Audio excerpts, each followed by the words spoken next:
ಎಲ್ಲರಿಗೂ ನಮಸ್ಕಾರ. ನಾನಿವತ್ತು ನಿಮಗೆ ಈ ವಿಡಿಯೋದಲ್ಲಿ ಸಾಂಚ್ ಪೇಯಿಂದ ಹಣವನ್ನು ಗಳಿಸೋದು ಹೇಗೆ ಅಂತ ತೋರಿಸ್ಕೊಡ್ತೀನಿ. ಅಲ್ಲದೆ ಇನ್ಸ್ಟಾಗ್ರಾಮಲ್ಲಿ ತುಂಬ ಜನ ಮೆಸೇಜ್ ಕೂಡ ಹಾಕಿದರು, ಇದರಿಂದ ಹಣವನ್ನು ಗಳಿಸೋದು ಹೇಗೆ, ಬಿಸ್ನೆಸ್ಸನ್ನು ಸ್ಟಾರ್ಟ್ ಮಾಡೋದು ಹೇಗೆ ಅಂತ. ಏನಿಲ್ಲ, ತುಂಬ ಸಿಂಪಲ್ಲು. ಮೊದಲನೇದಾಗಿ ನೀವು ಸಾಂಚ್ ಪೇ ಆ್ಯಪನ್ನು ಓಪನ್ ಮಾಡ್ಕೊಳ್ಳಿ. ಆ್ಯಪ್ನ ಲಾಸ್ಟಲ್ಲಿ ಬಂದರೆ ನಿಮಗೆ ಸಾಂಚ್ ಪೇ ಕಮ್ಯುನಿಟಿ ಅಂತ ಒಂದು ಆ್ಯಪ್ ಕಾಣಿಸುತ್ತೆ, ಅದರ ಮೇಲೆ ಕ್ಲಿಕ್ ಮಾಡಿ ಅದನ್ನು ಇನ್ಸ್ಟಾಲ್ ಮಾಡ್ಕೊಳ್ಳಿ. ಅದು ಇನ್ಸ್ಟಾಲ್ ಆದಮೇಲೆ ನಿಮಗೆ ಓಪನ್ ಅಂತ ಬರುತ್ತೆ, ಓಪನ್ ಮೇಲೆ ಕ್ಲಿಕ್ ಮಾಡಿ. ನಂತರ ನಿಮ್ಮ ಫೋನ್ ನಂಬರು OTP ಹಾಕಿ ಅಪ್ಲಿಕೇಶನ್ ಓಪನ್ ಆಗುತ್ತೆ. ಅಪ್ಲಿಕೇಶನ್ ಓಪನ್ ಆದಮೇಲೆ ನಿಮಗೆ ಲಾಸ್ಟಲ್ಲಿ ರೆಫರ್ ಆ್ಯಂಡ್ ಅರ್ನ್ ಅಂತ ಇದೆ, ಅದರ ಮೇಲೆ ಕ್ಲಿಕ್ ಮಾಡಿ. ನಂತರ ನಿಮಗಿಲ್ಲಿ ಸಾಂಚ್ ಪೇ ಮತ್ತು ಸಾಂಚ್ ಕಮ್ಯುನಿಟಿ ಎರಡು ಆ್ಯಪ್ ಕಾಣಿಸುತ್ತೆ. ನೀವು ಇದರಲ್ಲಿ ಸಾಂಚ್ ಪೇ ಆ್ಯಪನ್ನು ಹೆಚ್ಚು ಜನಕ್ಕೆ ಶೇರ್ ಮಾಡಿ. ಅಲ್ಲದೆ ಪ್ಲೇಸ್ಟೋರಲ್ಲಿ ಡೌನ್ಲೋಡ್ ಮಾಡ್ಕೊಳ್ಳೋರಿಗೆ ನಿಮ್ಮ ಮೇಲ್ಗಡೆ ಕಾಣಿಸ್ತಾ ರೆಫರಲ್ ಕೋಡನ್ನು ಹೇಳಿ.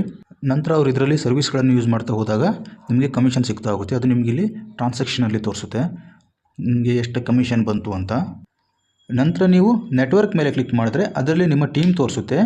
ಲೆವೆಲ್ 1ನಲ್ಲಿ ನೀವು ಎಷ್ಟು ಜನನ ಜಾಯಿನ್ ಮಾಡಿಸಿದ್ದೀರಾ ಅಂತ ಅದು ನಿಮಗೆ ಲೆವೆಲ್ 1ನಲ್ಲಿ ತೋರಿಸುತ್ತೆ. ಇವಾಗ ಒಂದು ಎಕ್ಸಾಂಪಲು, ನೀವೊಂದು 10 ಜನರ ಟೀಮ್ ಮಾಡ್ಕೊಳ್ಳಿ. ಆ 10 ಜನ ಪ್ರತಿಯೊಬ್ಬೊಬ್ಬರು 10 ಜನಕ್ಕೆ ಶೇರ್ ಮಾಡಿದ್ರು, ಅಲ್ಲಿಗೆ 100 ಜನ ಆಯಿತು. ಅದು ನಿಮಗೆ ಲೆವೆಲ್ 2ದಲ್ಲಿ ತೋರಿಸುತ್ತೆ. ಆ 100 ಜನನು ಪ್ರತಿಯೊಬ್ಬೊಬ್ಬರು 10 ಜನಕ್ಕೆ ಶೇರ್ ಮಾಡಿದ್ರು, ಅಲ್ಲಿಗೆ 1000 ಜನ ಆಗ್ತಾರೆ. ಅದು ನಿಮಗೆ ಲೆವೆಲ್ 3ದಲ್ಲಿ ತೋರಿಸುತ್ತೆ. ಹೀಗೆ ಇದು 7 ಸ್ಟೆಪ್ವರೆಗೆ 1 ಕೋಟಿ ರೀಚ್ ಆಗುತ್ತೆ. ಆ 1 ಕೋಟಿ ಜನಗಳು ಪ್ರತಿ ತಿಂಗಳು ರೀಚಾರ್ಜ್ ಮಾಡಿಕೊಂಡಾಗ ಅವರಿಂದ ನಿಮಗೆ ಲಕ್ಷಗಟ್ಟಲೆ ಇನ್ಕಮ್ ಸಿಗ್ತಾ ಹೋಗುತ್ತೆ.